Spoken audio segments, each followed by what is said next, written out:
Bueno, muchísimas gracias por acompañarnos nuevamente en este espacio, la Tribuna Colpatria Olimpia. Hoy tenemos el gusto de lograr la tribuna número 58 y nos acompaña el doctor Enrique Peñalosa con una charla muy al lugar en este momento de conversación y dificultad en el país, con una charla muy interesante llamada La Colombia Posible. Como siempre, le doy la bienvenida a Santiago Perdomo, quien va a saludar y presentar a nuestro invitado. Santiago, muy buenas tardes y bienvenido. Bueno, muy buenas tardes a todos los asistentes. Doctor Enrique, muchas gracias por aceptar esta invitación como conferencista de esta tribuna Olimpia Colpatria. Enrique fue alcalde mayor de Bogotá en 2 ocasiones.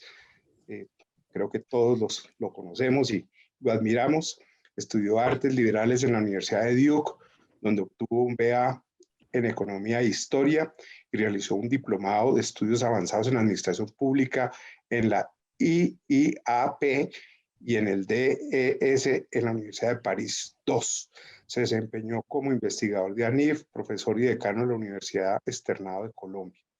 Ocupó diversos cargos públicos, director de planeación de Cundinamarca, subgerente de la empresa de acueducto del Alcantarillado de Bogotá, secretario económico del expresidente Vigilio Barco y director del Instituto Colombiano de Ahorro y Vivienda, entre muchas más que no terminaríamos de mencionar. Así que, doctor Enrique, nuevamente muchas gracias y esta tribuna es suya. Por favor, adelante. Bueno, muchas gracias, Santiago, y muchas gracias a todos ustedes por los que estén asistiendo. En este momento, obviamente, hay que hablar primero que todo del desorden que estamos viviendo, el paro, y que hay que diferenciar totalmente el paro, aunque haya mucho más gente en el paro, y el problema del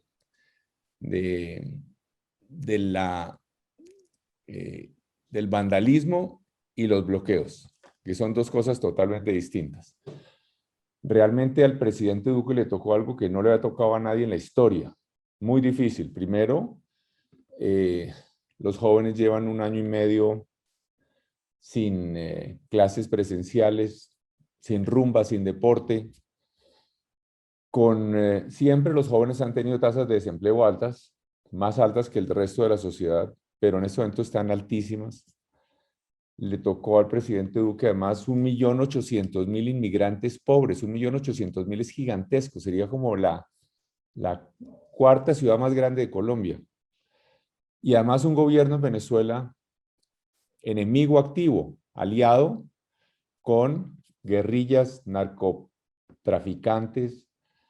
Entonces es una situación difícil, pero lo que tenemos que tener claro es que aquí hay toda una estrategia de una minoría ínfima que no es el paro, para destruir infraestructura pública, dejar las ciudades sin transporte, etcétera. Entonces es un tema casi que militar, casi que de orden público. Y el otro tema es obviamente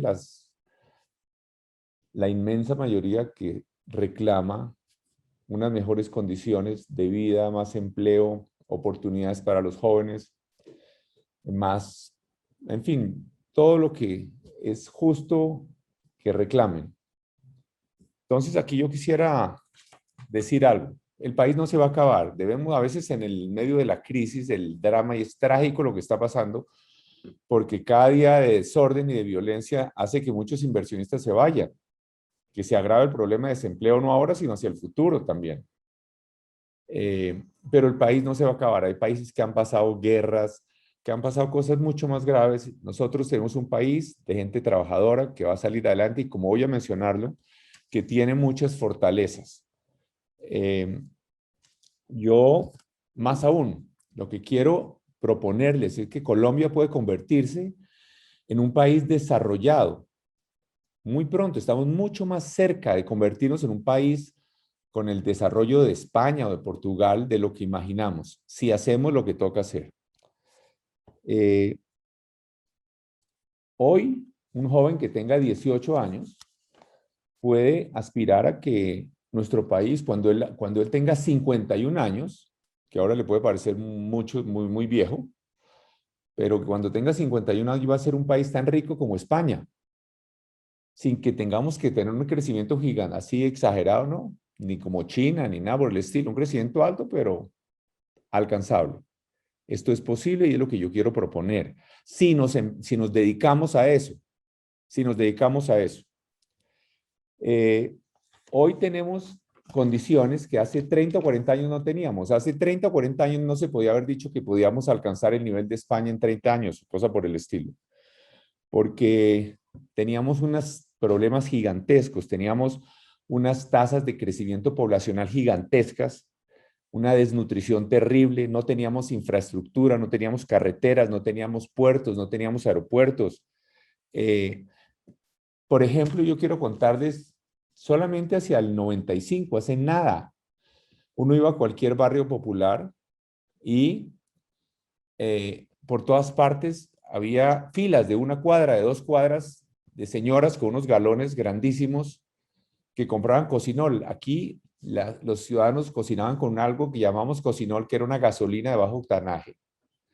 Y generalmente mujeres tenían que esperar horas y horas y horas para que las atendieran toda una mañana cada semana.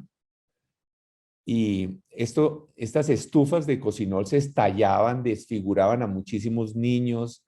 Era terrible. Es decir, pensar que uno iba a tener gas natural por tubería a cada casa era como pensar que íbamos a poner un cohete colombiano en Marte. Y hoy tenemos en Bogotá, por ejemplo, prácticamente 100% de gas natural por tubería en solo cosa de 25 años. Entonces, tenemos que, por ejemplo, la fecundidad era altísima. Yo quiero contarles algo que los puede sorprender. En 1970, la fecundidad, es decir, el número de hijos que tenía cada mujer colombiana, era 6,2 hijos. El promedio, las mujeres colombianas tenían 6,2 hijos. En el 70. Hoy, digamos, todavía en el 95 tenían 3 y hoy solamente 1,5. Hoy la fecundidad, los números de hijos por mujeres de 1,5. Entonces, eso nos permite, por supuesto, que los niños tengan mucho mejor educación, nutrición, etcétera, etcétera. El crecimiento de la población en Colombia era del 3,1% al año en el 60. Hoy es de solamente 1,4%. Ahora bien, debería ser más bajo. Por ejemplo, Colombia tiene una tercera parte del ingreso per cápita de un país que se llama Bangladesh. Y Bangladesh tiene una tasa de crecimiento poblacional mucho más baja que la de Colombia. Entonces, todavía necesitamos bajar más. La mortalidad infantil, tal vez una de las medidas más importantes de desarrollo de una sociedad es la mortalidad infantil. ¿Cuántos niños se mueren antes de cumplir el primer año? Porque esto tiene que ver con la atención en salud, con la nutrición, con el desarrollo en muchos aspectos. En 1970, la mortalidad infantil era de 82 niños por cada 1,000. De 82 por cada 1,000 se morían. Hoy es de 16,8. Entonces, los avances, y eso significa que ha habido un avance, unas mejoras en salud, en nutrición, en educación, etcétera. La pobreza, por ejemplo, aunque ahora se ha agravado por el tema de la pandemia sobre todo, pero en el año 2000 era de 55% de los colombianos eran pobres, y en el 2018 la mitad, 27% solamente. Ahora obviamente todos sabemos que subió como a 41%, pero es algo pasajero por este problema del COVID y demás, y además hay unos proyectos muy importantes del gobierno que vamos a darle una serie de ingresos mínimos. La reforma tributaria que se hundió tenía un ingrediente que era que se iban a dar unos recursos, como al 40% de la población se le iba a dar algún tipo de ayuda económica, que son muy potentes estas ayudas, especialmente para los ciudadanos pobres en las zonas rurales. Tiene un impacto gigantesco de mejoría en las condiciones de vida. En la educación, por ejemplo, y como ahora estamos hablando del tema de los jóvenes, nosotros tenemos que la cobertura, los jóvenes que entran a la universidad, a la educación superior, eran en el año 2000, solamente hace nada, era 15%, 15%. Y en el 2019, 52%. Se multiplicó como por 3,5 veces. 3,5, como 350% aumentó. En Colombia, además, se están graduando cada vez más. Por ejemplo, y algo interesante en Colombia es que desde hace más de 20 años se gradúan más mujeres de la educación superior que hombres, bastante más. Entonces, para dar una cifra de cómo ha progresado esto, en el 2001 se graduaron 80,000 mujeres y en el 2018 se graduaron 270,000 mujeres de la educación superior. Pasamos de 80,400 a 270,000. Entonces, por muchos lados hay una cantidad de mejoras gigantescas, ¿no? Pero por supuesto la educación superior se puede ampliar y si algo nos ha enseñado en la pandemia es que es perfectamente posible utilizar el Internet para llegar, para que la gente pueda educarse. Entonces ahora ya no estamos limitados por el cupo en los salones. Puede haber unos programas masivos de los mejores profesores del país, profesores a nivel internacional, que tengamos programas de educación superior fundamentalmente apoyados en educación a distancia o una combinación. Este es uno de los proyectos que tenemos que sacar adelante en el próximo gobierno. Hay una cantidad de otros temas que son interesantes, pero que muestran. Yo lo que quiero decir es que la democracia colombiana también ha funcionado. Por ejemplo, en motos, las motos. En el año 70 se vendieron menos de 5,000 motos. En el año 2000, hace solo 20 años, se vendieron 56,400 motos en Colombia. 56,000. Y en el 2019 se vendieron más de 613,000 motos. Y pasamos de 56,000 a 613,000, más de 10 veces más. Entonces, vuelos en los vuelos, la movilidad de los colombianos. En el año 2000 hubo menos de 3 millones de pasajeros aéreos internacionales en Colombia. En el año 2000, 3 millones. Y en el 19, 12,5 millones, como 4 veces más de 4 veces más. Entonces, hoy Colombia es un país que tiene las condiciones en el nivel educativo, en la infraestructura, en carreteras, en generación eléctrica, en puertos, en todos los aspectos, un país que hoy sí puede aspirar a convertirse en un país desarrollado. Si hacemos lo que toca hacer, si nos ponemos a la tarea, si no seguimos discutiendo sobre si la paz que se firmó está bien firmada o mal firmada o no. Aquí tenemos que enfocarnos ya, discutir sobre si, yo personalmente siempre respaldé el proceso de paz, pero esa discusión es como si discutimos quién tenía razón, si Bolívar o Santander. Eso ya ahorita enfoquémonos hacia el futuro, hacia la Colombia que hay que hacer para nuestros jóvenes. Colombia tiene unas ventajas muy interesantes que tal vez no hemos aprovechado bien. Como México, tenemos un tratado de libre comercio con Estados Unidos, con un mercado gigantesco, pero tal vez lo que no tenemos tan claro es que nosotros, por ejemplo, estamos prácticamente tan cerca de la costa este de Estados Unidos, que es de los mercados más gigantescos del mundo, de Washington a Boston, pasando por Nueva York. Estamos en Barranquilla, estamos más cerca de ese mercado que lo que está en Ciudad de México. Entonces, estamos muy cerca de ese mercado gigantesco. Estamos más cerca de Nueva York, aún en Bogotá, de lo que está San Francisco o Seattle, ciudades dentro de los Estados Unidos. Nuestras posibilidades de traer inversión, de vender, etcétera, más ahora que está, debido al conflicto que hay entre Estados Unidos y China, también de la pandemia y demás, quieren lo que llaman el nearshoring. Muchas de esas cosas que se producían en China quieren producirlas más cerquita, en países que les den más garantías de que no les van a cortar el suministro de insumos y demás en algún momento, y Colombia puede aprovechar eso, y ciertamente en el gobierno hay entidades trabajando en eso. Entonces, para terminar este tema de estas cifras, algo que es muy interesante, vuelvo a señalar, hoy, en términos de capacidad efectiva de compra, en Purchasing Power Parity, no en dólares nominales o en pesos nominales, sino en capacidad de compra, ¿no? España tiene un ingreso per cápita de $42,000 y Colombia uno de 15.600. Insisto, esto no es en dólares, sino en la capacidad efectiva de compra. Y como les decía, si nosotros crecemos a solamente el 3% anual en el ingreso per cápita, esto implicaría como un crecimiento como de 4,5%, algo por el estilo, en el ingreso per cápita, en el ingreso, en la economía. Si crecemos al 5%, que no es nada del otro mundo, no es el 10% como China. Es decir, si crecemos al 3% el ingreso per cápita, en solamente 33 años podemos tener el ingreso per cápita en términos de capacidad efectiva de compra que España tiene hoy. ¿Qué necesitamos para volvernos un país desarrollado? ¿No? ¿Qué es un país desarrollado? Un país desarrollado es seguro, se puede vivir sin miedo, es limpio, es ordenado, hay oportunidades de empleo, hay ingresos altos, ¿no? Pero hay otras cosas que son interesantes. Los países, hay una medición muy interesante que se hace, la medición de los países más felices del mundo.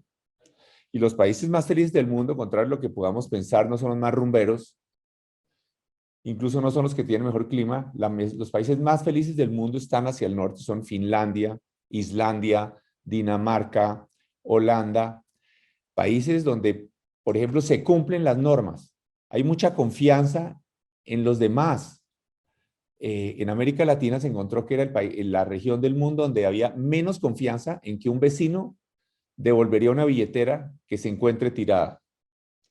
Entonces, ahí hay confianza en los demás, en las instituciones, pero se cumplen las normas. Para ser un país desarrollado, ¿qué necesitamos? Seguridad, y vamos a hablar de eso. Educación. Es fundamental también que aprendamos más inglés. El inglés se volvió el idioma universal, como lo vemos con el Internet todo el tiempo. Este es un tema crítico, hacer un esfuerzo gigante en ese campo. Que las mujeres, todavía tenemos, nosotros logramos en Bogotá, en mi pasada alcaldía, que se redujera en casi 40% el número de mujeres menores de 18 años que tenían hijos. Este es un esfuerzo importantísimo, que no haya mujeres menores de 18 años y ojalá que las mujeres tengan su primer hijo después de los 25. Así tienen más tiempo para desarrollar sus intereses, estudiar, tener experiencia laboral, pasear, en fin. También para ser un país desarrollado necesitamos ciudades bien hechas, ciudades de calidad, donde las personas que pueden escoger dónde vivir, porque hacen muy bien el trabajo, que pueden escoger ir a vivir en Canadá o en cualquier otra parte, que prefieran vivir acá, que podamos atraer inversiones extranjeras y que personas altamente calificadas que pueden escoger dónde vivir, que prefieran estar acá. Y hay otras cosas que son también obvias. Impuestos competitivos. Nosotros toca tener a los ciudadanos de ingresos altos y a las empresas cobrar los impuestos más altos que sea posible. Pero si son demasiado altos los impuestos, pues los inversionistas se van a otras partes y generan el empleo, generan la riqueza, es en otras partes. Entonces, finalmente hay unos detalles que parecen insignificantes, pero todas las sociedades que se han vuelto ricas, que se han vuelto desarrolladas, ya sea Inglaterra o Singapur, son sociedades donde ha habido limpieza, orden, cumplimiento de normas. Estos son elementos básicos de la vida civilizada y también ingredientes esenciales para el progreso. Hablemos un poco de la seguridad. La seguridad es posible vivir sin miedo. La policía, yo que tengo la experiencia de haber estado 2 veces en la alcaldía, tiene una enorme capacidad de capturar los criminales. Además, es muy importante tener claro que los criminales no son los ciudadanos más pobres. Eso de lejos se ha probado que eso no es así. No tienen una extracción, no son tan lejos de ser los más pobres, y los criminales que les amargan la vida a ustedes son organizaciones criminales, empresas. Imagínense solamente ustedes que les tocara vender un celular robado o alguien que se encontró celular. ¿Cómo hacen? ¿A quién se lo venden? ¿Cómo hacen? Entonces, para los que roban celulares son empresas hiper sofisticadas, organizadas. Son redes, son empresas criminales. Y la policía puede capturarlos, pero desafortunadamente porque los jueces los están dejando ir. Entonces hay que hacer las reformas para que las leyes impidan que sean tan claras y tan contundentes que los jueces no dejen ir a los criminales, no los suelten. Y Para eso también se necesitan cárceles. Hablar a la gente siempre cuando digo se necesitan cárceles, qué aburrido, es que lo que se necesita es educación. No, desafortunadamente nosotros no necesitamos más penas que en otros países. Yo no estoy diciendo que hay que darle 100 años de cárcel, no. Se necesitan las mismas penas que hay en cualquier país civilizado. Y especialmente penas por delitos cometidos a mano armada. Y más especialmente aún por reincidencia en delitos cometidos a mano armada. Para eso necesitamos hacer cárceles y para eso necesitamos que la Constitución y la ley permitan hacer cárceles incluso lejos de las ciudades, que hoy hay toda clase de restricciones, pero es indispensable porque la seguridad es una prioridad fundamental. Es una prioridad para para la calidad de vida, para que vivamos bien, vivir sin miedo y para que haya más inversión, para que haya turismo, para que haya más generación de empleo. Hay obviamente mecanismos preventivos para la seguridad también, más empleo para los jóvenes. Por ejemplo, nosotros en Bogotá hicimos 1.500 parques en esta pasada alcaldía, hicimos 170 canchas de fútbol en pasto sintético iluminadas y sin que nosotros tuviéramos nada que ver, la Universidad de los Andes llevó a cabo un estudio y encontraron que había una reducción gigantesca en la criminalidad alrededor de los parques y especialmente donde había canchas de fútbol iluminadas. Porque si hay parques de calidad, los vecinos salen a la calle. El mejor ingrediente para cada seguridad en un sector es que la gente salga, que los vecinos se conozcan, que los jóvenes tengan una actividad constructiva que hacer, que el héroe del barrio sea el deportista. Entonces, hay una serie de proyectos también que mejoran, que hacen que la vida, que haya más seguridad. Por ejemplo, nosotros también hicimos en Bogotá algo que es formidable. En la primera alcaldía hicimos las grandes bibliotecas de Bogotá, el Tintal, el Tunal, la Virgilio Barco. Y ahora hicimos, y están en construcción otros, los centros Felicidad. También esos ya son megaparques, son unos superclubes con piscinas olímpicas, con salas de música, con los mejores gimnasios de Colombia. Todo eso también, insisto, también ayuda a que haya mejor vida y también seguridad. Pero quiero darles unas cifras, por ejemplo, de lo que logramos en seguridad en Bogotá. Las cifras en Colombia esconden muchas diferencias regionales. En Colombia, por ejemplo, la tasa de homicidios es muy alta y no ha cambiado mucho desde el 2015, por ejemplo, al 2019. Pasamos en Colombia de 26,5 homicidios por 100.000 habitantes a 25,7. Pero, por ejemplo, en Cali, que tiene un problema grave, severo, porque además está muy cerca de zonas con narcotráfico y demás, en Cali la tasa de homicidios de las más altas del mundo, 57,8 homicidios por 100.000 habitantes en el 2015, 57,8, y en el 19 bajó un poco a 45,5 homicidios por 100.000 habitantes. En Medellín, en el 2015, la tasa de homicidios 20,1 por 100.000 habitantes, y ahí no bajó, sino que aumentó a 23,3 homicidios por 100.000 habitantes. En Bogotá nosotros recibimos 17,3 homicidios por 100.000 habitantes, que ya era una tasa relativamente, pues mucho más baja que en otras partes de Colombia, y logramos reducirla de 17 a 12,9 homicidios por 100.000 habitantes. ¿Eso qué significó? Por ejemplo, que cuando comenzamos, el gobierno, la tasa de homicidios de Ciudad de México era más baja que la de Bogotá. Y cuando terminamos, la de Bogotá era más baja que la Ciudad de México. Eso obviamente tiene que ver con muchas cosas, trabajo con la policía, equipos, tareas de prevención, los parques, etc. Pero tenemos una tasa de homicidios mucho más baja, por ejemplo, porque a veces que la que hay en Washington DC, o en Chicago, o en Baltimore. Entonces, eso no es que nos deje felices. Tenemos demasiada criminalidad, pero lo que quiero decir es que es posible, es posible. Aquí mi mensaje es posible, es posible. Tenemos que hacer ciudades, insisto, que tengan calidad de vida, ¿no? Ahora en la pandemia y con este drama de la destrucción de Transmilenio, se ha visto la importancia de Transmilenio. Transmilenio, la gente dice, ¿por qué no metro, güey? Uno de los pequeños problemas del metro es que es muy costoso. Ahorita también en mi pasada alcaldía contratamos el Metro de Bogotá. No bla, bla, bla. Que dejamos contratado el metro y está en construcción en este momento. Está avanzando poco a poco y va a verse. Ya el año entrante se verán las obras. Pero Transmilenio lo que pasa es que cuesta 10 veces menos que el metro. Y sistemas de transporte masivo, las ciclorrutas que hicimos, los jóvenes, por ejemplo, no se dan cuenta que nosotros en mi primera alcaldía comenzamos hasta la palabra ciclorruta. La adoptamos para las ciclorrutas porque hicimos ciclorrutas antes de que hubiera ciclorrutas en Madrid o en París o en Londres. Y por eso Bogotá hoy tiene las tasas más altas de movilidad en bicicleta de cualquier ciudad en el mundo en desarrollo. Tenemos como más de 1 millón de viajes diarios. En fin, una buena ciudad produce calidad de vida, mejora la seguridad y hace que seamos más competitivos, que haya más inversión, más turismo y más empleo. Obviamente aquí tenemos para la seguridad el problema del narcotráfico, es la plaga mayor. Idealmente, en el mundo se legalizarían las drogas y entonces se acaba el negocio. Pero eso como no va a pasar, nosotros tenemos que el narcotráfico está destruyendo, en buena medida, como decía, otros problemas que heredó el presidente Duque, es que heredó la mayor área de cultivos de coca en la historia, como 200.000 hectáreas en coca. Entonces todo esto financia una gran cantidad de actividades criminales.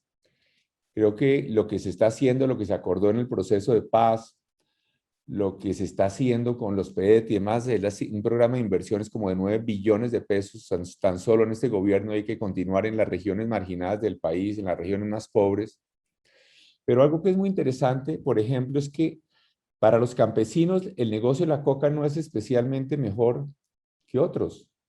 Yo estaba visitando la región de Nariño, por ejemplo, y para un campesino es prácticamente lo mismo sembrar cacao que sembrar coca. Tan es así que en muchas zonas del Cauca, por eso muchos de estos grupos de matones armados están obligando a los campesinos a que siembren coca porque los campesinos ya no están ni siquiera interesados como negocio, pero el gobierno puede estructurar esquemas de compra de los productos legales, así sea con un subsidio y demás, para desestimular el cultivo de la coca.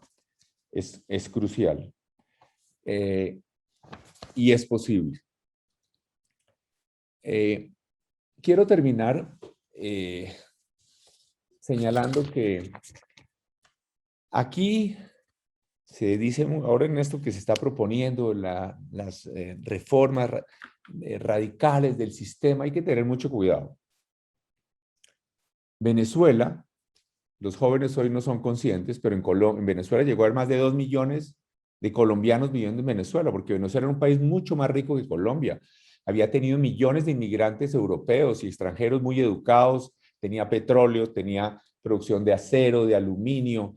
Solamente una hidroeléctrica venezolana generaba prácticamente igual que la totalidad de las hidroeléctricas colombianas de ese momento, la hidroeléctrica de Guri. Es decir, Venezuela es un país más rico, más educado, con menos criminalidad.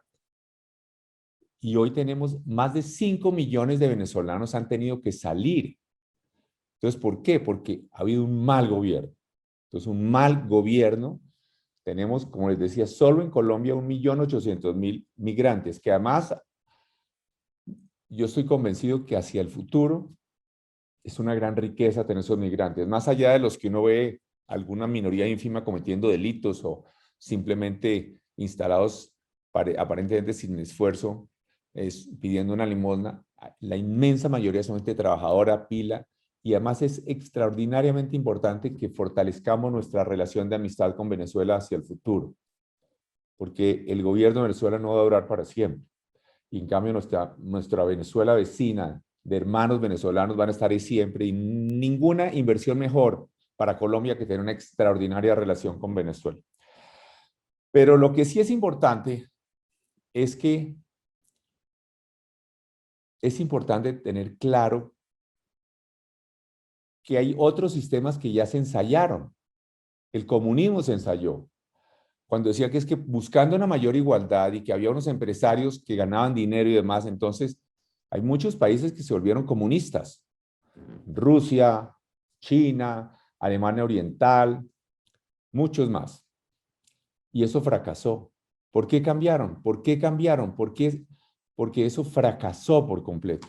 Hoy, mal que bien, el mundo entero, prácticamente la totalidad de los países del mundo, está de acuerdo con que la mejor manera de administrar la mayor parte de los recursos de la sociedad es a través de la propiedad privada y de la economía de mercado.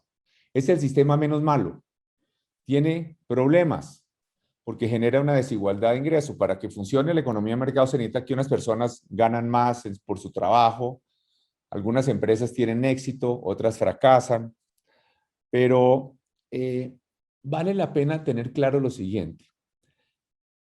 Los grandes empresarios realmente lo que hacen es administrar los recursos de la sociedad. Porque si alguien, imaginemos un rico muy rico que gana 50.000 millones de pesos, o una empresa que gana 50.000 millones. Por extravagante que sea, difícilmente se gasta más de 1.000 millones al año, o 2.000, pongamos, 3.000. ¿Y qué hace con los otros 47.000? ¿Qué hace con los otros 47.000? Pues lo reinvierte. Es decir, si la empresa fuera pública, si la empresa fuera del gobierno, haría lo mismo, solo que el privado lo hace mejor, lo hace más eficientemente. Pues comparemos cómo funciona una empresa privada con una pública. Funciona mucho más eficiente la empresa privada y por eso es que el comunismo se acabó en todos estos países. Hay que tener mucho cuidado. Si mañana nosotros expropiamos a los 20 ricos más ricos de Colombia, inmediatamente mejora la distribución del ingreso de acuerdo a lo que miden los economistas, una cosa que llaman el Gini. Sin embargo, nadie está mejor. No hay ni más empleo, ni mejores salarios. Por el contrario, comienza a haber mucho más ineficiencia. Entonces, los privados lo que hacen es administrar recursos de la sociedad. Son recursos de la sociedad en la práctica. El gran empresario solo está administrando recursos que no son de él porque no se los puede gastar. Son de la sociedad. Y lo que es importante tener claro es que en el mundo entero hay muchísimas personas, cientos de miles que tienen mucho dinero, que tienen conocimientos que podrían invertir en Colombia. Colombianos y extranjeros. Y generar empleo. Pero también podrían no invertir. Y los que están aquí podrían irse. Lo que nosotros necesitamos para que haya desarrollo, para que produzcamos más, es que haya más inversión. Más inversión hace que la sociedad sea más rica. Una persona trabaja más, produce más y tiene un computador que si está con una calculadora o que si está a mano. Produce mucho más con un bulldozer si hay la inversión en un bulldozer que si está con un pico y pala. Una tierra produce mucho más si tiene riego que si no tiene, o si tiene un invernadero que si no tiene. Entonces, la inversión es lo que nos hace volver más ricos, lo que hace es más empresas, lo que necesitamos más empresas que generen más empleo, mejores empleos, más oportunidades. No importa que las empresas sean pequeñas, pueden ser muy pequeñas, la mayor parte del empleo en Colombia lo generan pequeñas empresas, pero necesitamos que estas empresas tengan posibilidad de crecer y que haya más. No importa que las empresas sean pequeñas, medianas o grandes. No importa que sean extranjeras o colombianas. Lo que importa es que haya más inversión. Es la única manera como puede haber realmente más y mejores oportunidades de empleo. No es el hecho de que la Constitución diga que es que el trabajo es un derecho. Eso es solamente una frase, pero en la práctica los que generan el empleo son los empresarios. Y los salarios, tampoco lo que determina el nivel de salarios no es el salario mínimo, las leyes. Por ejemplo, México es un país que es más rico que Colombia, tiene un ingreso per cápita como 50% más alto que Colombia. El salario mínimo en México es mucho más bajo que en Colombia y sin embargo los salarios en México son mucho más altos que en Colombia. Lo que determina el nivel salarial en Colombia, trágicamente, la mitad de las personas no está ganando salario mínimo, porque son muchas pequeñas empresas, incluso muchas en el campo que no tienen capacidad de pagar más. O algunos son de abusivos, seguramente, y hay que sancionarlos. Pero algo dramático, 1 de cada 4 personas que trabajan en Colombia no gana ni siquiera el 25% del salario mínimo. Entonces, para que haya más y mejores salarios, lo que necesitamos es que haya más inversión, que logramos así que la gente produzca más, pero para que haya más inversión, necesitamos lo que señalamos antes, infraestructura, carreteras, seguridad, educación, impuestos que no sean demasiado altos. Y así vamos a progresar, así vamos a generar los empleos.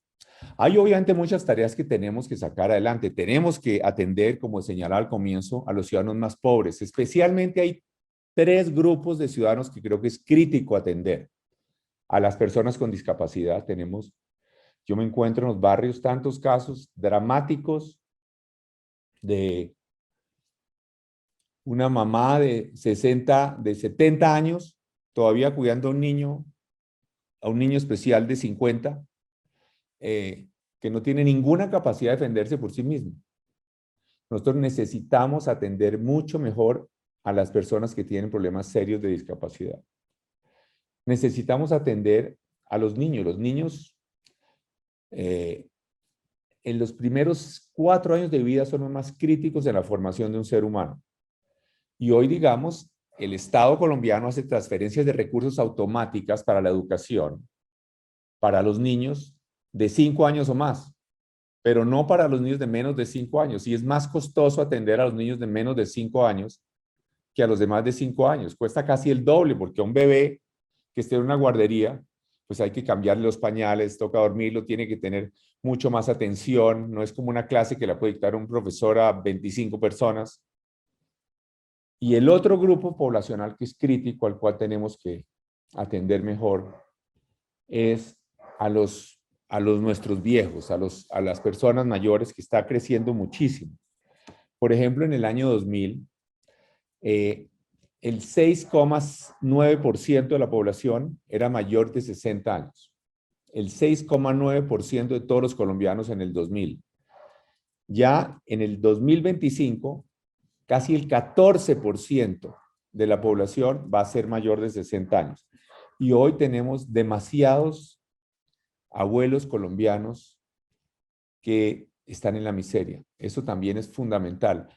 Eso habrá que discutirlo. Posiblemente los jóvenes que entren a trabajar ahora van a tener que pensionarse un poco más tarde.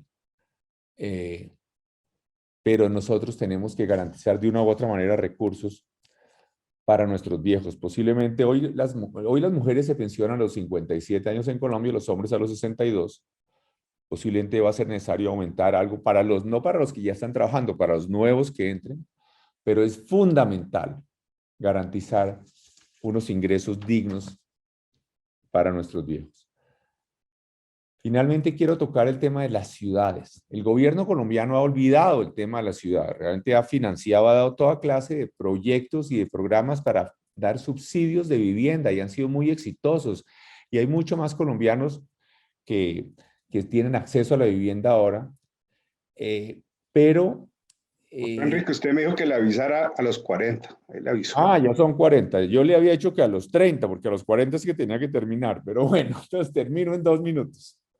Lo que es cierto es que hoy nosotros tenemos que el 80% de los colombianos vivimos en ciudades. Y estas ciudades las ciudades colombianas van a duplicar su área, van a duplicarse en los próximos 40 años. No solamente porque haya más población, sino porque cada vez más los hogares son más pequeños. Cada vez las personas, entonces, si nosotros tenemos que hay los hogares son de 3 personas y de repente los hogares son de 1,5, se necesitan 2 viviendas para los mismos 3. Entonces, pero necesitamos hacer ciudades competitivas que atraigan y retengan a la gente, que produzcan felicidad, que propicien una vida civilizada. Y hay 1000 tareas para mejorar eso. Algo que es fundamental es nuestro Pacífico. Es una vergüenza. El Pacífico es el área de nuestro tiempo, donde están las ciudades formidables, Shanghái, Singapur, Seattle, Vancouver, pero incluso aquí al lado, unas ciudades, Ciudad de Panamá está extraordinaria, Guayaquil, y nosotros tenemos a Buenaventura, Tumaco, Quibdó. Es crítico que nosotros mejoremos radicalmente nuestro Pacífico, que mejoremos la calidad de vida, la educación, la calidad urbana, etcétera. Y termino entonces diciéndoles, nosotros, ¿por qué será? ¿Por qué será? Hace 60 años, Corea era más pobre que Colombia. Y hoy, pues sobra decir, no solamente en las famosas grupos musicales coreanos tan famosos entre los jóvenes, sino pues casi todos los hogares colombianos tienen algún electrodoméstico coreano, tienen televisores Samsung, LG, tienen, hay por todas las calles colombianas, hay Hyundai, y hay Kias, y hay teléfonos celulares coreanos. ¿Por qué Corea se desarrolló y Colombia no? Una de las razones fundamentales es porque se pusieron a la tarea de lograrlo. Fue un proyecto, un propósito nacional.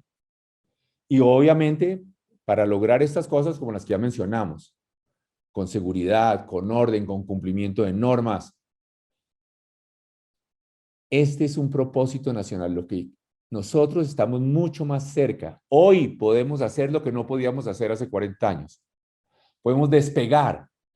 Los jóvenes colombianos pueden aspirar a que cuando todavía tengan mucha vida por delante, Colombia sea un país que tenga un nivel de riqueza parecido al de la España actual, o equivalente al de la España actual, o de Portugal actual, si nos ponemos a la tarea. Pero para eso tenemos todos que unirnos en ese propósito. Ese país desarrollado va a dar mucho más oportunidades a los pequeños, a los medianos, a los grandes empresarios, a los artistas. Va a haber más ingresos, va a haber más oportunidades para pasear, ya sea a nuestras selvas o al exterior, para desarrollar el potencial humano de cada cual. Pongámonos a la tarea. Pongamos a la tarea. Tenemos todas las posibilidades, tenemos una gente maravillosa, tenemos una democracia que, como lo he señalado mal que bien, con todos sus errores, hay que mejorar, hay que arreglarla, pero que ha producido progreso, podemos lograrlo. Y creo que si nos ponemos en esa, toda una sociedad con un propósito común y nos mantenemos firmes, lo vamos a lograr. Gracias. Muchas gracias, doctor Enrique Peñalosa, por compartirnos esas reflexiones de que se puede y pues finalmente reflexiono un poco con una expresión que escucha uno en varios conversatorios y es que no tenemos una política de Estado que nos permita asegurar que un proyecto de país de largo plazo nos conecta, ¿sí? Y un poco lo que entiendo que usted nos invita es que como sociedad debemos construir esa política de Estado y apuntarle a un largo plazo, afrontar las situaciones que obviamente están pues hoy en debate, pero que no se nos puede olvidar que el largo plazo es lo único que va a solucionar de fondo las situaciones estructurales del país. Con esto quisiera darle el paso a preguntas. Tenemos dos manos levantadas, primero Cristian Mendieta y después el doctor Marco Rocha, que nos acompaña nuevamente en este espacio y lo saludamos. Voy a darle la Y a palabra. Fernando Quintero también, que levantó la mano. Perfecto, entonces voy a darle la palabra inicialmente a Cristian.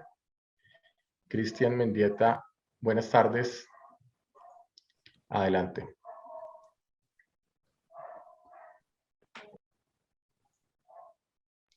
Gracias, Daniel. ¿Me escucha? Sí, Cristian. Gracias. Exalcalde Peñalosa, un gusto saludarlo. Recientemente la Fundación Pro Bogotá, las organizaciones que componen la Fundación Pro Bogotá, han querido disponer al gobierno una serie de recursos con el propósito de intentar de alguna manera solventar la crisis que actualmente se está presentando.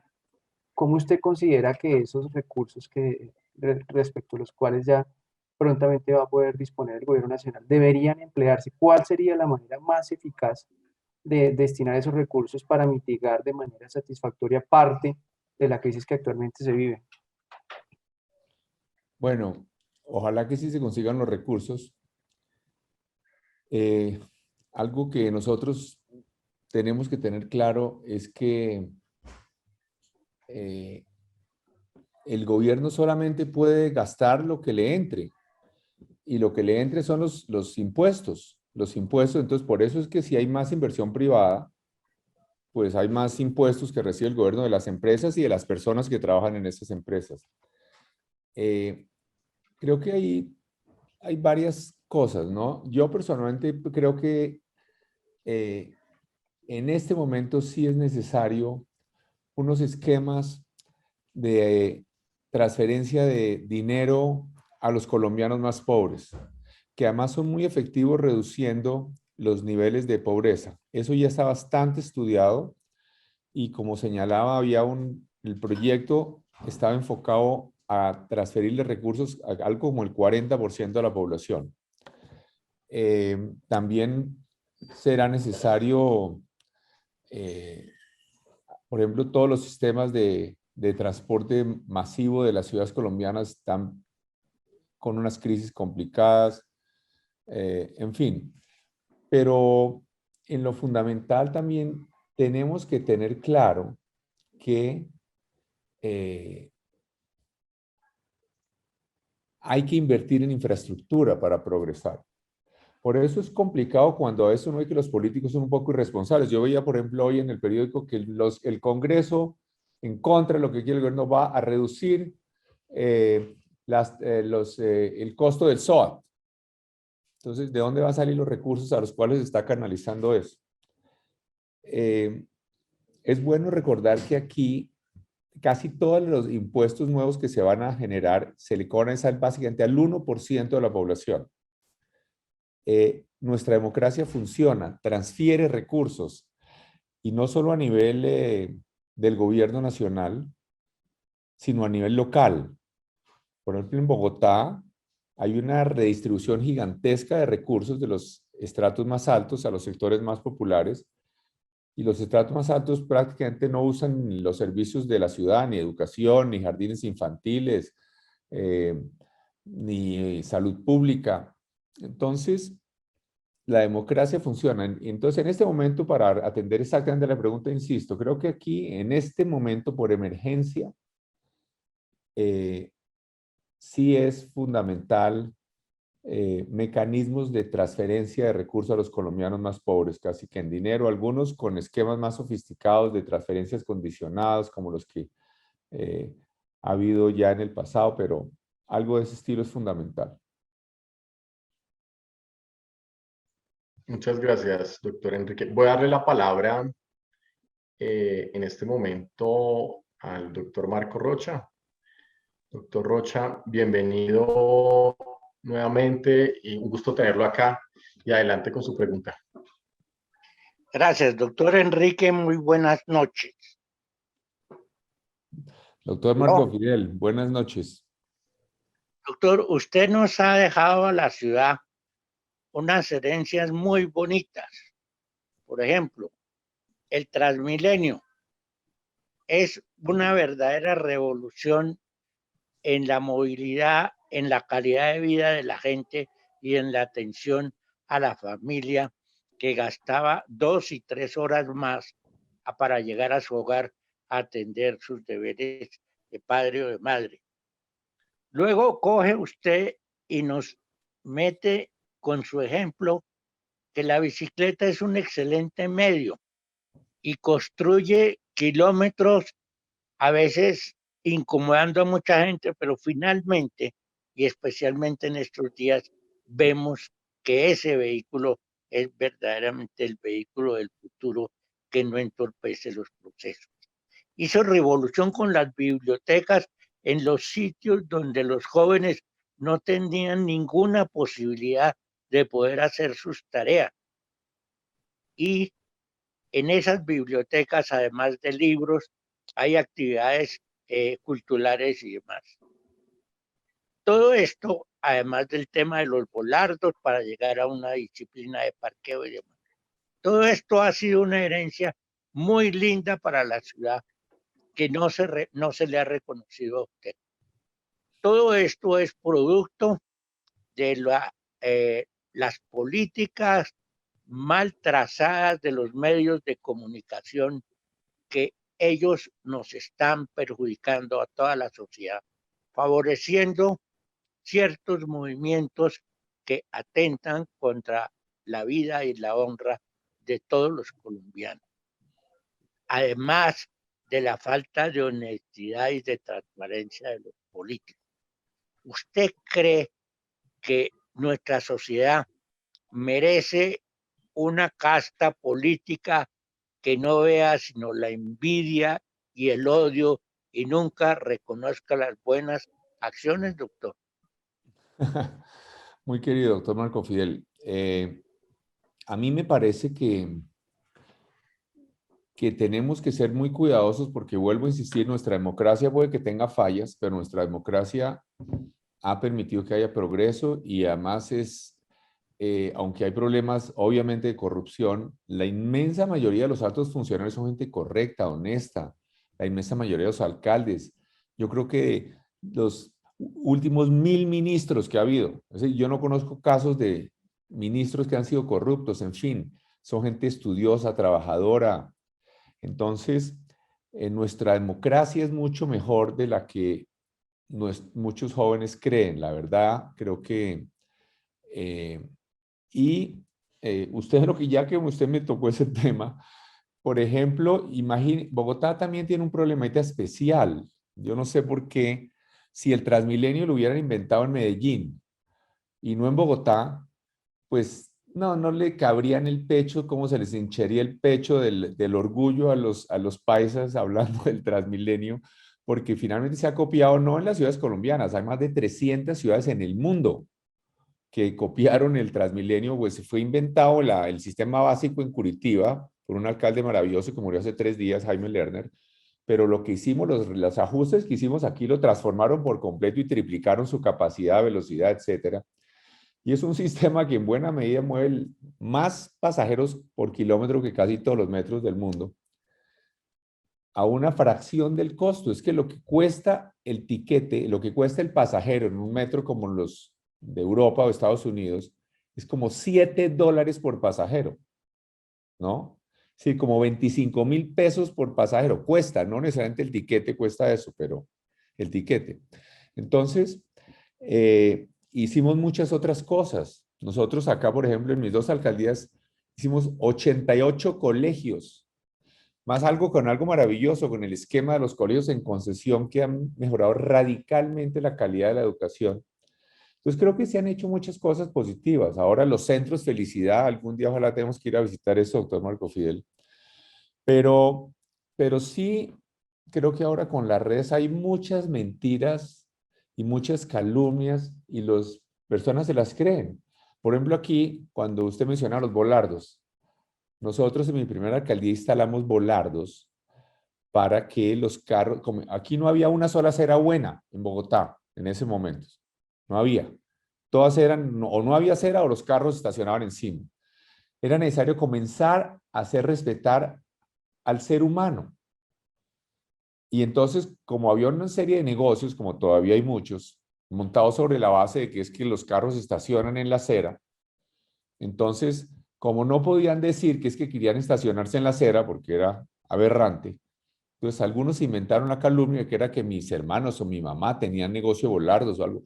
Nunca hubo ninguna acusación formal siquiera, ni una investigación, nada, ni siquiera un artículo de prensa, ni siquiera mis enemigos políticos dicen que yo hay, pero las calumnias, como dice, digo una mentira, el señor Mark Twain, el autor, decía que una mentira puede darle la vuelta al mundo antes de que la verdad se haya siquiera puesto los zapatos. Entonces hay que ser muy cuidadoso.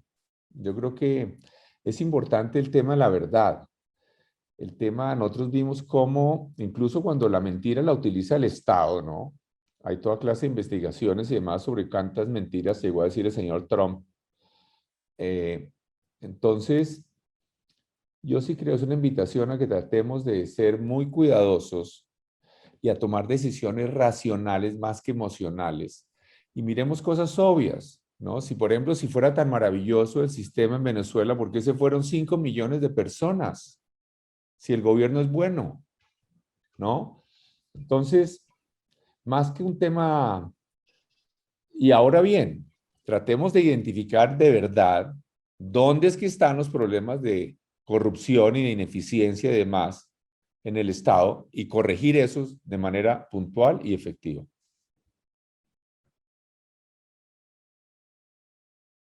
Doctor Enrique, muchas gracias. Voy a darle la palabra a Fernando Quintero. Fernando, estoy reactivando el audio en este momento. Adelante, Fernando. Buenas noches. Gracias, Daniel. Hola, doctor Enrique. Venga, le hago esta inquietud que tiene que ver con lo que mencionó el doctor Marco F. Bueno, usted nos muestra y nos trae con razón unas estadísticas de la transformación de Colombia que ha vivido Colombia en los últimos 40 años. De verdad que es una transformación hermosa. Ojalá, yo creo que las extremas hubieran querido hacer esta transformación que ha hecho Colombia. Pero mi pregunta tiene que ver es con la comunicación con la gente joven. ¿Qué hace o qué hay que hacer para comunicarse mejor, estar más cerca de la gente joven? La gente joven está desesperada y no tiene trabajo. La gente joven cree en altísima proporción que el funcionario público es corrupto cuando es todo lo contrario. El funcionario público no es corrupto. Usted menciona la estadística o menciona de los 1000 ministros que ha tenido Colombia en los últimos no sé cuántos años, pero son gente honesta. Pero los jóvenes creen que el funcionario público es deshonesto, que hay corrupción, que la corrupción es generalizada. Yo creo que hay un reto enorme de los verdaderos líderes de Colombia de comunicarse mejor con la gente joven, comunicar mejor los logros de la Colombia de los últimos 40 años, que son increíbles. Yo tengo una medida del progreso que es la estatura de los colombianos, que ha aumentado más o menos 10 centímetros en los últimos 40 o 50 años, que quiere decir mejor alimentación en las etapas tempranas de la vida. En fin, ¿qué hacemos para comunicarnos más o mucho mejor con la gente joven para que este país tenga la esperanza de que en 25 años pues tengamos el nivel de una España como usted menciona? Gracias, doctor Fernando. Tiene toda la razón. Yo creo que es normal,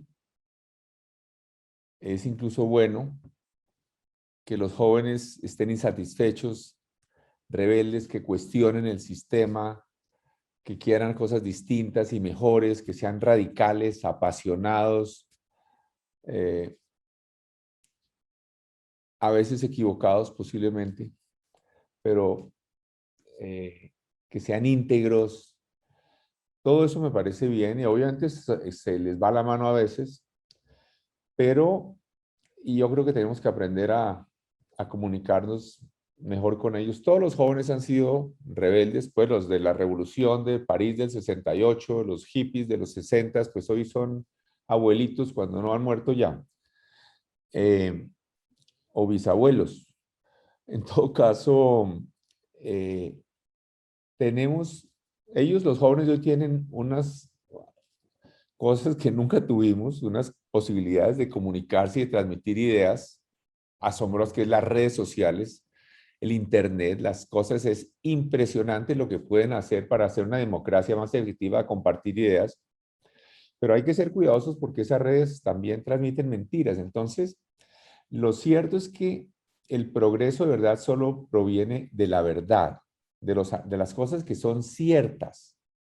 Entonces, mi recomendación, por supuesto, a los jóvenes es de que realmente traten de tener propuestas concretas, de tener evidencias ciertas y propuestas concretas de qué es lo que quisieran. Obviamente, que no caigan en lo que han hecho los politiqueros siempre, que es proponer que se gaste y se gaste y se gaste y no dicen de dónde va a salir la plata, ¿no? Aquí donde es que, por ejemplo, hay cosas que tenemos que condenar, los politiqueros, hay muchos en los congresos o en los consejos que chantajean a los gobernantes y no aprueban proyectos de acuerdo, de ley, hasta que no les nombren o no les den prebendas, que no es para lograr buena administración y con frecuencia es para que haya corrupción. Entonces ahí es donde están esos problemas. Yo creo que Colombia tiene otra ventaja maravillosa. por ejemplo, Venezuela ha tenido problemas que no ha tenido muchos líderes jóvenes buenos. En Colombia hay una cantidad de jóvenes políticos excelentes. Yo veo una cantidad de jóvenes en los consejos, en las alcaldías, en el Congreso. Hay gente muy buena. Eso es una riqueza para una democracia. Y es que no es fácil, porque es que el político, mientras que sus amigos se van de rumba el viernes, él se va a un barrio popular a escuchar a la comunidad. Es un trabajo duro de sábados, de domingos, de mucho estudio, desagradecido, de calumnias. Entonces, Colombia tiene esa riqueza, pero creo que estamos de acuerdo con usted. Es importante que no partamos entonces del supuesto de que aquí todos los que ha habido antes, todos los políticos, todos los gobernantes, todos los empresarios son una porquería, porque si no, no habría habido el progreso económico y social que ha tenido nuestro país. Ha habido mucha gente buena. La inmensa mayoría de gente ha sido buena, trabajadora, estudiosa, tanto en el sector privado como en el sector público. Y obviamente los jóvenes tienen que mejorar eso, tienen que mejorar lo que tenemos, pero lo que hemos tratado con toda el alma es de hacerles una Colombia mejor. Obviamente que tenemos que aprender a comunicarnos mejor. Les ha tocado una cosa muy dura, ¿no? Ese aumento en el desempleo. Ya de por sí, como decía yo, es decir, el desempleo normalmente, el desempleo antes de la pandemia, en el 2019 de jóvenes, era del 18%, que de por sí es muy alto, altísimo, pero hoy es del 26%. Entonces, por el problema de la pandemia. Entonces, les ha tocado una situación difícil, pero lo que yo sí quisiera volver a enfatizar es esto. Puede que suene muy aburrido, pero la única manera, no existe ninguna otra manera, la única manera para que haya más oportunidades para los jóvenes, en cualquiera que sea su campo, para que tengan más oportunidades de mayores ingresos, es que haya más crecimiento económico, que haya inversión en empresas pequeñas, medianas o grandes. Inversión privada, no existe ninguna otra solución. Vuelvo a señalar, no importa que sea de colombianos o de extranjeros. Entonces tienen que preocuparse. Entonces es muy doloroso cuando uno piensa que la violencia que se está presentando, que es distinto de las protestas de los jóvenes, que la destrucción de infraestructura, que los bloqueos, hacen que muchas inversiones no vengan a Colombia, hacen que empresas que están en Colombia lleven sus recursos afuera o que las que están afuera que querían invertir no los traigan, porque eso sí que genera desempleo de verdad y falta de oportunidades. Muchas gracias, doctor Enrique Peñalosa. Voy a darle la palabra a Wilson Triana, que me escribió que desea intervenir. Wilson, muy buenas noches y adelante. ¿Me escucha? Bueno, Sí, adelante. señores exalcalde, buenas noches. Y es evidente que usted ha demostrado que es un buen gerente y lo ha demostrado en las dos administraciones en la alcaldía de Bogotá. Vemos que ha hecho, digamos, obras muy importantes, se ve el progreso de la ciudad. ¿Cuenta usted con un grupo de habitantes que lo siguen y me incluyo? Soy un seguidor de usted y ha sido porque su gestión ha sido muy buena y lo ha demostrado. Pero hablando de los jóvenes, precisamente, también he apreciado que hay un buen grupo, digamos, el segmento de jóvenes tiene una alta resistencia hacia Enrique Peñalosa. Al parecer no lo leen, no han visto. Yo conocí la Bogotá de la carrera 10ª, la Bogotá de la Caracas, la Bogotá de la carrera 30 y la autopista norte. Conocí la Bogotá que estaba invadida con avisos que usted la limpió. Pero ese segmento de la población estoy apreciando que no lo reconoce. Y como es evidente igualmente que usted está en la baraja presidencial, ¿cómo va a hacer usted para enamorarlos, para transmitirles todo ese trabajo que usted ha hecho muy bien en Bogotá y que lo puede hacer direccionando el país? Pues primero que todo, Doctor Wilson, muy amable, muchas gracias. Muy generosas sus palabras.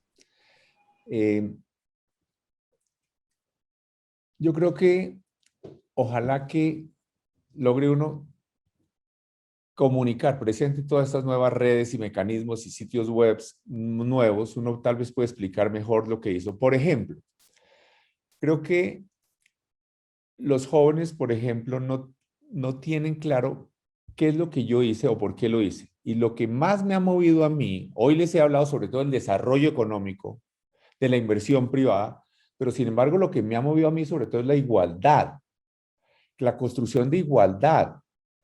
Por ejemplo, el Transmilenio antes que nada es un símbolo de igualdad, es mucho más potente cuando el carro de 300 millones de pesos está en el trancón y no se mueve y le pasa el bus a toda velocidad al lado y casi que un niño le puede hacer por la ventana así al del carro. Ese es un símbolo de democracia en funcionamiento. Cuando nosotros decimos el transporte público tiene prioridad sobre el transporte privado y un bus con 200 pasajeros tiene derecho a 200 veces más espacio en la vía que un carro con uno. Eso fue una revolución democrática antes que nada. Por primera vez con Transmilenio los ciudadanos en silla de ruedas o con un coche bebé pudieron acceder al transporte público. Por primera vez con Transmilenio las personas que iban en transporte público iban más rápido que las que van en carro. La bicicleta, el símbolo, la ciclorruta. Cuando nosotros comenzamos a hacer ciclorrutas, hasta el nombre inventamos, como les digo. Hicimos 250 kilómetros de ciclorruta cuando no había Nueva York o en París.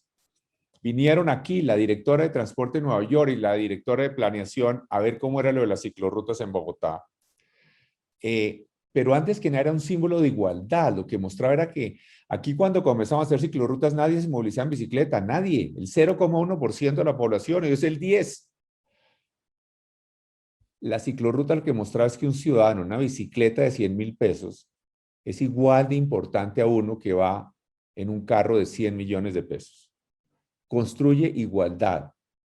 Cuando nosotros hacemos las bibliotecas o los centros felicidad, los centros culturales, lo que estamos mostrando es que en un sector popular es que el ciudadano tenemos confianza plena en su inteligencia, en su capacidad creativa, en su posibilidad de ser un premio Nobel de ciencias o de literatura. Entonces, yo lo que creería es que tal vez sí entienden los parques. ¿Por qué hicimos los parques? Para construir igualdad de calidad de vida. Es que a mí me da risa que los llamados de izquierda le han hecho, solo por oponerse a Peñalosa como por deporte, le han hecho juego a los grupos de ingresos altos. ¿Quiénes eran los que se oponían al Transmilenio de la séptima? Los ciudadanos de mayores ingresos que vivían alrededor de la séptima. Y termina la izquierda haciéndole juego a ellos, dejando además a los ciudadanos con 1 o 2 horas más de viaje al día por no tener esa inversión. Entonces, yo creo que tal vez en la medida en que entiendan más la visión de que lo que nosotros estamos construyendo es una sociedad más igualitaria. Cuando quitamos los carros de las aceras, solo el 10% de la población tenía carro. Entonces, un carro encima de una acera, cuando la inmensa mayoría de los ciudadanos camina, era un símbolo de falta de respeto por la dignidad humana.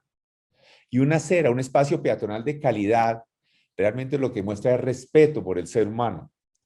Entonces, yo creería, lo que yo quisiera es, de pronto en algún momento los colombianos logramos transmitir, es que no solamente, y le agradezco mucho sus generosas palabras a usted, doctor Wilson o doctor Marco Fidel, que yo haya sido un buen gerente, sino que lo que me movía era una visión de construir una sociedad más igualitaria, más feliz para todos, dándole prioridad. Comparemos, es que como yo voy a tener el gran placer de enfrentarme a Gustavo Petro, que también fue alcalde de Bogotá. Entonces miremos quién es el que hizo más por la ciudad. ¿Por qué lo que hizo Petro, por ejemplo, en el Bronx o en el Cartucho? ¿Qué es lo que hizo Petro en el Bronx? Nada, nada. En el centro de Colombia, donde estaba destruyéndose las vidas humanas en medio de la drogadicción y las mafias. No hizo nada. Nosotros acabamos con eso. Hicimos todos los programas de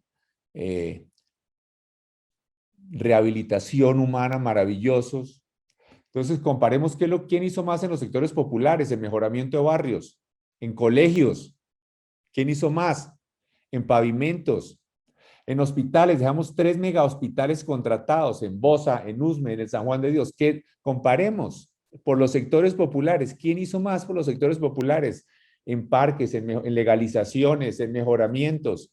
Vamos a Bosa, vamos a Ciudad Bolívar, vamos a Usme y comparemos dónde están las obras del señor Petro y dónde están lo que nosotros hicimos. ¿Quién hizo más por el medio ambiente? ¿Quién hizo más por las bicicletas? Por la movilidad sostenible.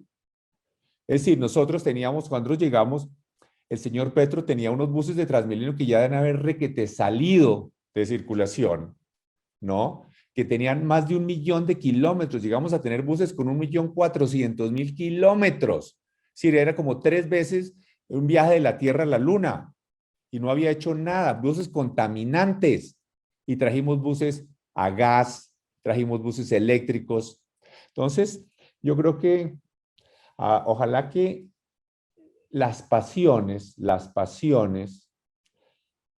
no nublen tanto la posibilidad de un análisis racional, porque comparemos caso por caso. Bueno, ¿quién hizo más por la salud? Cuando nosotros llegamos, los ciudadanos para conseguir una cita en los hospitales de Bogotá tenían que levantarse a las 2 de la mañana, hacer fila, los enfermos incluso desde las 2, 3 de la mañana, 5, 6, 7 horas. ¿Cómo sería el horror que había gente que trabajaba levantándose para ponerse en la fila y vender el cupo? Y nosotros acabamos con eso, acabamos con esas filas, hicimos un super call center, sistemas que dignifican para hacer más digna la vida. Llegamos y la EPS de Bogotá, la Capital Salud, estaba totalmente quebrada, había perdido 360.000 millones de pesos el año anterior y nosotros la dejamos prestando un mucho mejor servicio y cubriendo costos. Entonces, esa es una oportunidad interesante, porque aquí hay otros candidatos que han sido alcaldes. Entonces va a ser interesante comparar. Comparemos quién hizo más por la movilidad. Comparemos quién hizo más por la calidad peatonal. Quién hizo más por la educación. Quién hizo más colegios. Quién hizo más parques. Comparemos. ¿Quién hizo más en el mejoramiento de barrios informales? ¿Quién hizo más en legalización de barrios? Comparemos.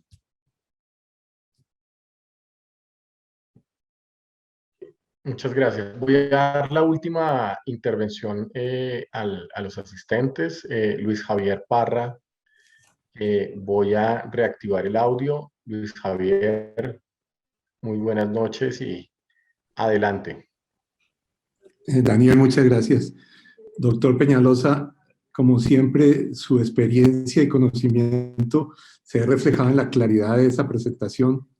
Yo le quería hacer una pregunta sobre el tema del desarrollo del Pacífico, que definitivamente pues, se ve, pues el rezago es evidente. ¿Usted qué opinaría sobre unos programas de concesión a, digamos, a hermanas naciones del Pacífico, digamos como Corea, Singapur, inclusive China, donde los atraigamos a invertir en la zona del Pacífico, en desarrollar los puertos, en desarrollar carreteras, bueno, tanta infraestructura que se requiere, y darles algunas concesiones, de manera que yo creo que se matarían 2 pájaros de un solo tiro.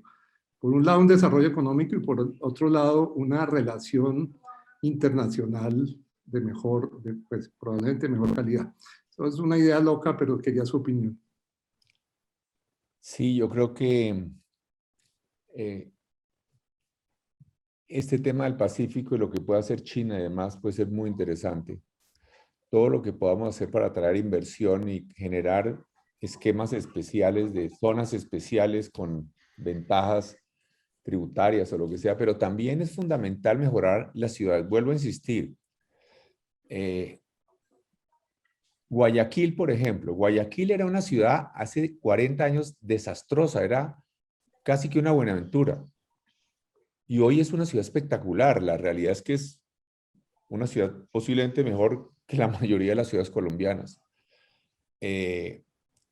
Entonces, la verdad es que el gobierno colombiano ha hecho algunas inversiones importantes en el Pacífico. Por ejemplo, yo estuve hace poco y la carretera que conecta ya Pasto, bueno, hicieron hace años la de Pasto-Tumaco, ahora Tumaco al Ecuador, a la frontera con el Ecuador, que ya está a punto de abrirse, pues está prácticamente lista. Esto también va a ayudar mucho. Pero hay algo que es el tema urbano.